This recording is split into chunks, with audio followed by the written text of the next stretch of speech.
بسم الله الرحمن الرحيم.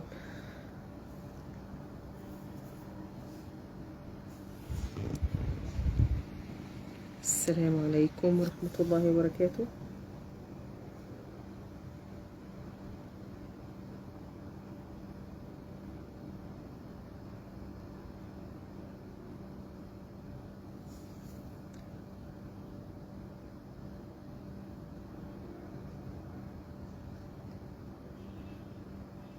بسم الله الرحمن الرحيم. السلام عليكم ورحمة الله وبركاته.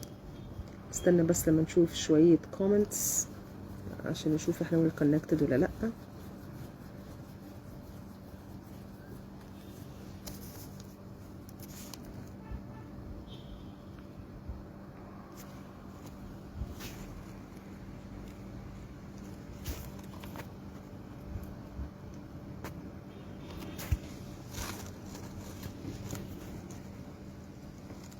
السلام عليكم ورحمة الله وبركاته. يا أميرة ازيك؟ اوكي ايوه، هنبدأ نشوف شوية كومنتس. بسم الله الرحمن الرحيم.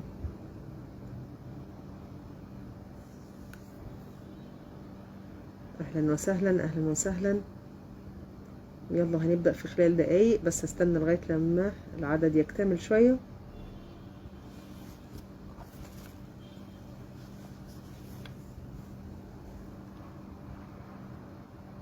وعليكم السلام يا غادة.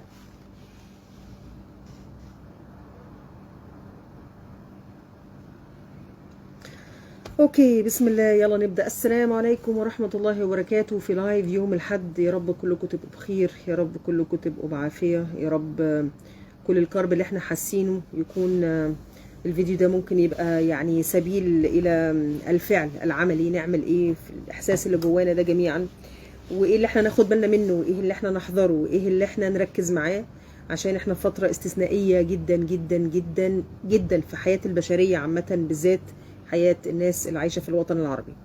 عايزة اتكلم النهاردة على نقطة مهمة جدا جدا جدا. خلي بالكم، باسم يوسف قال في الحوار معاه مع بيرس مورجان، قال انه اسرائيل عاملة زي انك تكون عايش مع شخص نرجسي، سايكوباث، نارسيستيك سايكوباث. في حاجة بيعملها الشخص النرجسي السايكوباث عشان يكسر همتك. بيعمل ايه؟ بيخليك تتعلم الضعف، بيخليك يقعد الهدف بتاعه والاستراتيجية بتاعته انه يقعد يضرب فيك يضرب فيك يضرب فيك لغاية لما تتعلم العجز. وهنا جاء كلمة العجز المكتسب، يعني تصدق فعلا ان انت مفيش في ايدك اي حاجة تعملها، وتصدق العجز، والعجز ده يتحول الى خوف داخلي، ويتحول الى غضب داخلي، وممكن يتحول الى غضب خارجي، وممكن يتحول الى ايه في الاخر؟ الى اكتئاب وحزن واحباط شديد جدا جدا يشل حركتك. وده اللي بيعمله الانسان النرجسي. احنا بنشوف قبل كده واحنا بندرب حتى المعالجين النفسيين ان قد كده في ناس بيجي لهم في العيادات او بيجي لهم يستشيروهم ان هم واصلين لدرجه من الكسره رهيبه جدا من مجرد شخص خلاهم يصدقوا ان هم فعلا ايه؟ مكسورين ومنهزمين. ده اللي سماه مارتن سيليجمان، اللي عمل فيه بحث هو وستيفن ماير، اسمه learned helplessness، اللي هو ايه؟ العجز المكتسب. انك تفضل تتفرج على حاجة او تتعرض لنفس التجربة مرة واثنين وثلاثة واربعة، وتحس انك مفيش في ايدك حاجة تعملها، وبعد شوية بتتعلم ان انت فعلا انسان فاشل، او ان انت انسان مفيش في ايدك حيلة، وان انسان عمرك ما اصلا هتقدر تغير اي شيء، ويتحول العجز ده الى الاحساس بالوهن والضعف والكسرة.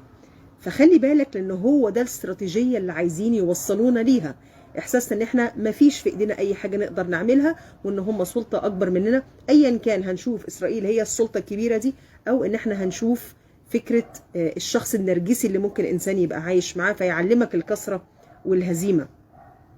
والبحث ده عمله مارتن سيليجمان، جاب مجموعة من الكلاب وكان بيعرضهم لشوية صعقات كهربائية، بس هي مش مميتة يعني، بس طبعا مع الاحتفاظ ان احنا مش موافقين ان يحصل اي بروتاليتي للحيوانات يعني، بس عرضهم لشوية صواعق كهربائية، وحط قدامهم جدار، فكل ما بيحاولوا يهربوا من الصاعقة الكهربائية دي يلاقوا قدامهم جدار ما يعرفوش ينطوا، فيرجعوا تاني يتعرضوا لنفس التجربة، يجروا يلاقوا الجدار موجود وبعدين يرجعوا تاني. قام عمل ايه مارتن سيليجمان؟ قال لك طيب هو الفكر بالهزيمة ده هيفضل موجود قدامه حتى لو أتيحت الفرصة ان هو ينجو بذاته يعني. فعمل ايه؟ شال الجدار ده وحط زي جدار قصير ممكن ينطوا من عليه الكلاب، لكن لقى بعد شوية ان حتى بعد الصعقة التانية والتالتة الكلاب بتجري، بس وكأنها اتعلمت الهزيمة، ما نطتش ما هربتش، وكأنها صدقت ان هي مش هتعرف تنجو او مش هتعرف تلوذ او مش هتعرف تحافظ على نفسها. وخلي بالك، وهو ده العجز المكتسب. هيفضل يبعت لك رسائل مرة واثنين وثلاثة واربعة لغاية لما تصدق في العجز ده. فاوعى، خلي بالك، العجز المكتسب ده هو ده هدفه، مش عايزين ابدا نوصل له، لان احنا معانا الحق. احنا معانا الحق. طيب احنا نعمل ايه في الحالة اللي احنا فيها دي؟ اولا حاجتين، الناس اللي جوه غزة وفلسطين حاجة، والناس اللي هم متأثرين بالأحداث حاجة تانية. الناس اللي هم جوه الأحداث يقينا يقينا يقينا من جوه قلبي ويقينا وإيماني بيقول لي إن ربنا سبحانه وتعالى إن الله مع الصابرين. ما ينفعش يبقى واحد شايل أشلاء أولاده أو واحد من المناظر اللي احنا شفناها ده ويكمل حياته عادي وبيساعد إخواته وبيساعد بينقذ الآخرين وهو لسه أصلا مر بمصيبة فظيعة. ده ما ينفعش يتقال عليه غير إن ربنا هو اللي مصبره، ربنا هو اللي ألقى في قلبه السكينة، ربنا هو اللي ربط على قلوبهم. الست اللي طالعه تقول ان هو ابيضاني وحلو وشعره كيرلي مكمله حياتها ازاي؟ ان ربنا سبحانه وتعالى هو اللي قادر انه في اللحظه دي اللي يلم شتات النفس ويطبطب على القلب. فهو ربنا معاهم، ان الله مع الصابرين، وهو باذن الله نحتسبهم من الصابرين ونحتسب شهدائهم في الجنه باذن الله. المهم بقى الجزء الاخر من الناس اللي زينا اللي هم متاثرين بالاحداث، فبيعيشوا الاحداث وعايشين على التلفزيون والاخبار. في ايدينا نعمل 5 حاجات، في ايدينا نعمل 5 حاجات، وما نستقلش بال5 حاجات اللي انا هقولهم دلوقتي. اول حاجة بحتاج اي بني ادم يعملها انه يحافظ الحفاظ الشديد في الفترة اللي احنا فيها دي بالذات على ايمانه. اول خطوة تعملها قبل ما تروح تساعد اللي بره، انك انت شخصيا تحافظ على ايمانك وايمان اولادك وإيمان الناس اللي انت عايش معاهم والناس اللي عايشين معاك. طب نحافظ على إيماننا ازاي؟ نرجع تاني من الأول. ABC إيمان. احنا موجودين هنا ليه؟ احنا اتخلقنا ليه؟ ربنا عايز مننا ايه؟ قال لنا ايه عن الدنيا دي؟ قال لنا ان هي دار مقر استقرار، ولا قال لنا فيها ان هيبقى فيها مجموعة ابتلاءات؟ ارجع وادرس الإيمان من أول وجديد. يعني ايه أصلا ثبات؟ يعني ايه صبر؟ مين هو ربنا سبحانه وتعالى؟ مين هو الحافظ؟ مين هو الله؟ مين هو الرب؟ مين اللي بنقول الحمد لله رب العالمين؟ ارجع وثبت نفسك وراجع إيمانك مرة واثنين وثلاثة، وارجعي ادرسي إيمان من أول وجديد، أكنك لسه بتقرأ عن إيمانك من أول وجديد، من لحظات ذبذبة شديدة جدا مش هينفعك فيها غير الإيمان، بالذات الذين يؤمنون بالغيب. إن احنا بنؤمن بالغيب في جزئية في النفس مش ملهاش حل، في الإجزاء بالذات بيسموها الجزئية الوجودية، ملهاش حل غير بالإيمان بربنا سبحانه وتعالى والغيب. طب نؤمن بالغيب في إيه؟ إنه إحنا المنتصرين بإذن ربنا سبحانه وتعالى، لو نصرنا ربنا في أنفسنا وفي أولادنا وفي أفعالنا وفي أخلاقنا. رقم 2، إن ربنا مش سايبهم، ربنا مش سايبهم. يبان قدامنا بالحسابات المادية إن هم يعني في كرب شديد وده واضح، ولكن بالحسابات الربانية الشهيد ده في حتة تانية. احنا كلنا بنتمنى ان احنا نبقى شهداء، الشهيد ده في حتة تانية. الام دي ربنا بيصبرها، اللي فقد اسرته واللي فقد كذا ربنا هو اللي هتولاه، وربنا هيردنا اليه ردا جميلا بالظبط. فالايمان، الايمان بالغيب هو اول حاجة لازم نحافظ عليها دلوقتي، رقم 1. رقم 2، نرجع ونقرأ القرآن وكأننا بنعيد تفسيره، أكننا يعني بنعيد تفسيره على الأحداث. لما تسمع آية وتقول وإذ نجيناكم من آل فرعون يسومونكم سوء العذاب يذبحون أبناءكم ويستحيون نساءكم وفي ذلكم بلاء من ربكم عظيم. أكن بنرجع ونشوف وكأن الحاجات الأحداث بتعيد، التاريخ بيعيد، فيعمل لك حاجتين لما ترجع تقرأ الآيات وتطبقها على الواقع اللي احنا عايشين فيه. أولا يحسسك ان انت على حق، لان الاحداث بالظبط زي ما كانت بتحصل مع سيدنا موسى وفرعون بتحصل معانا دلوقتي. فيزداد عندك ان انت على حق مهما حصل، ومهما ازداد الكرب احنا على حق وانت على حق. رقم 2 الصبر، يساعدك على الصبر، لان مالك الكون ومقدر الاقدار هو اللي بيقولك هيحصل ايه. ما تقلقش ان ربنا هينصر المؤمنين في الاخر، هينصر المؤمنين في الاخر مهما واتخذ مننا شهداء. رقم 2 حافظ على ايمانك. رقم 3 راجع واقرأ سورة البقرة من اول وجديد، وتعالوا نقرأ تاني الانفال، وهكذا، ونقيس ونشوف القضية وكنا بنشوفها دلوقتي بتحصل، وكأن القرآن بينزل علينا دلوقتي. رقم 3 هتعمل اللي تقدر عليه. في نوعين من العمل اللي نقدر عليهم. النوع الاولاني عمل فعلي مباشر، ايا كان ان انت هتساهم في الجمعيات اللي بتقدر توصل الاكل والمؤونة والمية الى معبر رفح، رقم 1. رقم 2 العمل المباشر ان انت تعمل awareness او توعية بالذات للغرب عن ايه اللي بيحصل والقضية دي، بس ما شاء الله في اوريدي ناس عاملين كده. رقم 3 اللي انت تقدر تعمله ان انت توعي ابنائك وابنائي عن القضية دي عبارة عن ايه. بس في فعل تاني اهم من الفعل المباشر، هو الفعل اللي ممكن تعمله الغير مباشر. ايه الفعل الغير مباشر؟ لو قريت اصلا ورجعت وفهمت فيزياء الكم، ورجعت فهمت نظرية الترابط اللي هي بالانجلش بنسميها entanglement. فكرة الانتانجلمنت ان كل حاجة بتحصل في مكان بتؤثر في مكان تاني، وكل حاجة ايجابية بتحصل في مكان بتعمل تأثيرات على المستوى الخلية او على المستوى الذرة، وبيفضل التأثير ده يتطور لغاية لما يصبح او يحدث شيء اسمه entanglement theory. فبيقول لك ايه؟ ان انت لو غيرت في البيئة اللي انت عايش فيها هيحصل التغيير. فهل نقدر نقول ان ممكن يكون اللي بيحصل بسبب تقصيرنا احنا في البيئة اللي احنا عايشين فيها؟ يعني لو انسان مننا ظالم مع الناس اللي حواليه هيحدث الظلم ويتجلى قدامك في حدث قضية كبيرة. يعني لو الواحدة اللي محموق قوي لقضية فلسطين وهو اصلا كاسر قلب مراته في البيت، عايزين ننتصر ازاي؟ لو واحدة اصلا ماسكه السماعه وعماله تنم على اصحابها وشغاله وعماله بتتكلم على واحده وهاريه فروتها زي ما بيقولوا، وبعدين عايزانا ننتصر ازاي؟ ما انت بتظلميها برضو.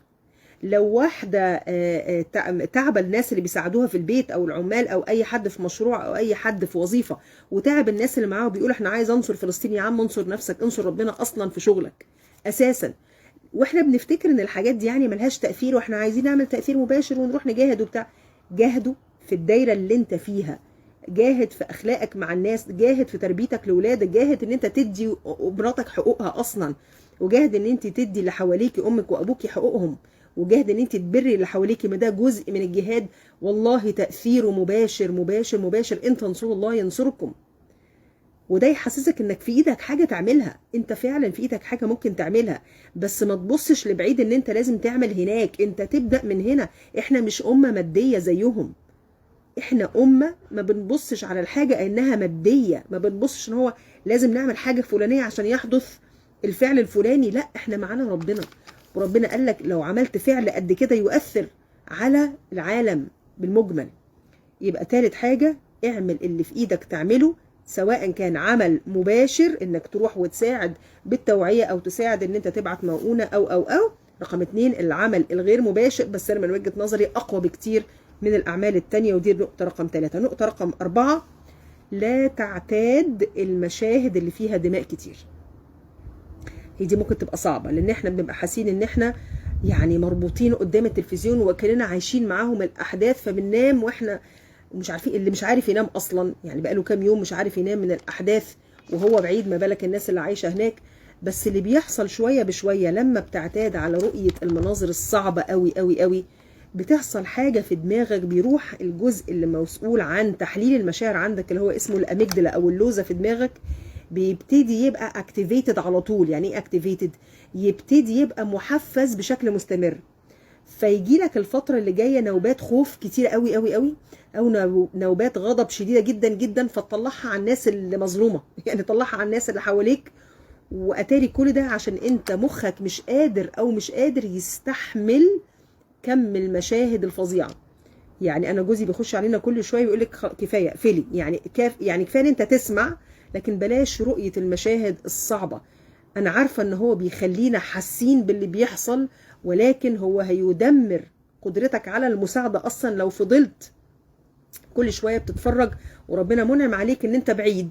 فبلاش ان انت تقعد تتفرج وتفرج اللي حواليك وتفرج اولادك، هيحصل حاجه في قلبك مش حلوه ودماغك هتتعب ومش هتقدر تساعد. فالاولى ان انت تحافظ على بطاريتك، عشان بطاريتك النفسيه بالذات، عشان تقدر تساعدهم وتعمل الخطوات اللي انا قلتها. خلاص. رقم 5 ودي مهمه، ما توقفش حياتك. ما توقفش حياتك، ولكن غير ترتيب أولوياتك. يعني حياتك ما تقفش، انزل وكمل شغل بنفس درجة الإتقان والإحسان، لأن احنا قلنا التغيير الصغير اللي بعمله هنا ده هيفرق هناك. لو تقاعست في شغلي أنا بفيدهم في إيه؟ لو أحبطت وقعدت في البيت أنا بفيدهم ده بالعكس، ده أنا كسرت، بدل لو احنا مكسورين 100,000 بقيت 100,000 وواحد. فأنت زود وكمل وعيش حياتك زي ما كانت، ولكن عيد ترتيب أولوياتك. مين الناس اللي محتاج تبقى حواليهم، اللي يبعثوا فيك الإيمان والثبات؟ رقم 2، ايه اللي محتاج تتعلمه وتفهمه؟ كنت بتقضي وقتك ازاي ومحتاج تغيره ازاي؟ نمط أكلك، نمط صحتك، نمط خروجتك، تصرف فلوسك ازاي؟ كل الحاجات دي محتاجة إعادة ترتيب، عشان نعرف ان احنا قوم هنسأل عن كل شيء. هنسأل عن كل شيء، هنسأل عن ايه اللي احنا عملناه في ايدينا دلوقتي، وبنقضي وقتنا ازاي. والناس دي محتاجة مننا ايه؟ الدعاء ثم الدعاء. بس قبل كده محتاج ان احنا نثبت ايماننا الاول. فنرجع نراجع النقط، يلا نراجعها مع بعض. مين يقول لي اول حاجة قلنا عليها ايه؟ يلا يا شباب اكتبوا لي على الشات. اول حاجة قلناها محتاجين نعملها ايه؟ يلا هستنى اشوف هتكتبوا لي ولا لا.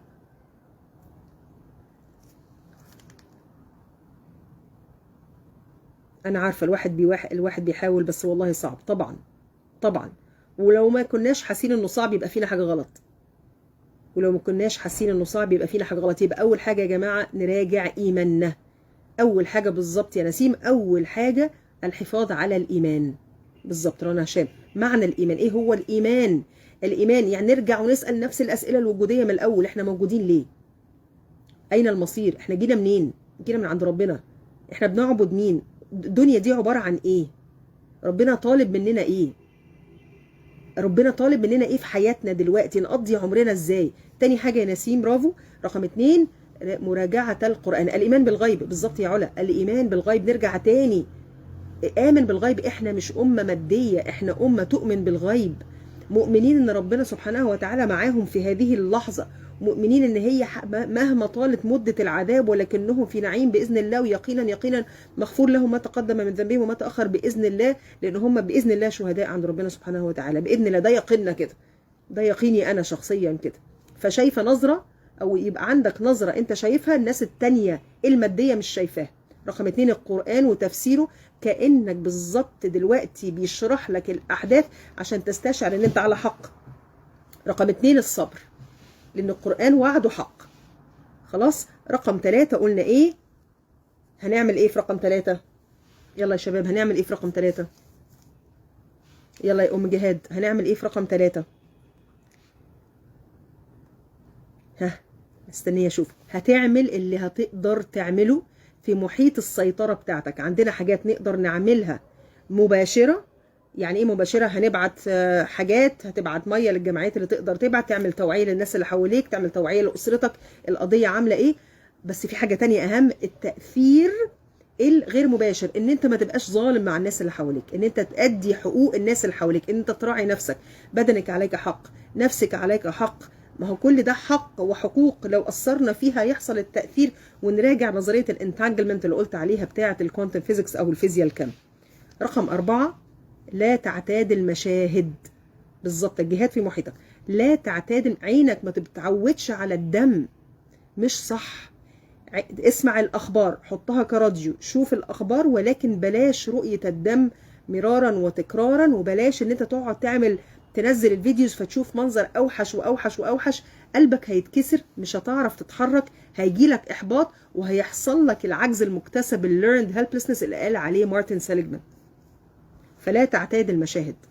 اوكي. رقم 5، ما توقفش حياتك مراعاة الحقوق، ولكن عيد ترتيب اولوياتك وكأنها حاجة بتفوقك انت. نرجع احنا نفسيا نفوق. والعصر ان الانسان لفي خسر، حياتنا كلها في خسر الا 4 حاجات: الذين امنوا، نرجع تاني للايمان، وعملوا الصالحات، وتواصوا بالحق، وتواصوا بالصبر. ال4 حاجات دول بنقضي منهم كام في المية في حياتنا، في وقتنا، في شغلنا، مع اولادنا؟ بنربي ولادنا على ايه؟ ايه المفاهيم؟ ايه القيم؟ لما تبقى متضايق من حد بتتصرف معاه ازاي؟ عيد اولوياتك في علاقاتك، ما تبقاش انت ظالم الناس اللي حواليك وعايز تنصر القضية، ده انت اصلا كده انت مشكلة. اوكي. يبقى هي دي الحلقة النهاردة، يا رب تكون استفدنا بيها، ويا رب تكون يعني غيرت نظرتنا وحطت فينا شوية همة كده. وربنا بإذن الله وبالدعاء يا رب يا رب يا رب يا رب يجعل الأيام اللي جاية دي أفضل من الأيام اللي فاتت، ويا رب يتقبل شهدائنا، ويا رب يصبر أهالينا، ويا رب يرزقنا الهمة على العمل، ويا رب يثبت إيماننا ويثبت إيمانهم ويصبرهم ويصبرنا، ويعنا على الأداء الفعال والإحسان يا رب في الحياة. السلام عليكم ورحمة الله وبركاته. شكرا يا نجوى.